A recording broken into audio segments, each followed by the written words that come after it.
Sri Varahi soul purity என்ற channel வெறும் YouTube channel கிடையாது. ஸ்ரீ வராகி அம்மா ஆத்ம தூய்மை பீடம். வராகி அம்மா வந்து விட்டாலே நம்மளுடைய மனக்கிளேசங்கள் மாறும், பொறாமை பொச்சரிப்பு எல்லாமே வரும். நம்மளுடைய ஆத்மாவை தூய்மைப்படுத்துவள், கர்மாவை தூய்மைப்படுத்துகின்ற கலிக ரக்ஷகி யார் என்று சொன்னால் இந்த வராகி அம்மா.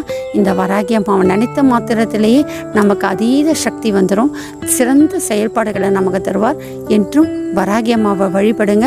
வராகி அம்மா பார்த்து பயப்படாதீங்க. எல்லாரும் காளி நீலி சூழின்னு என்னென்னவோ சொல்லி உங்களை பயமுறுத்துறாங்க. வீட்டில் வழிபடலாமா? வீட்டில் வராகி அம்மா வைத்து வழிபட்டாலே போதும்.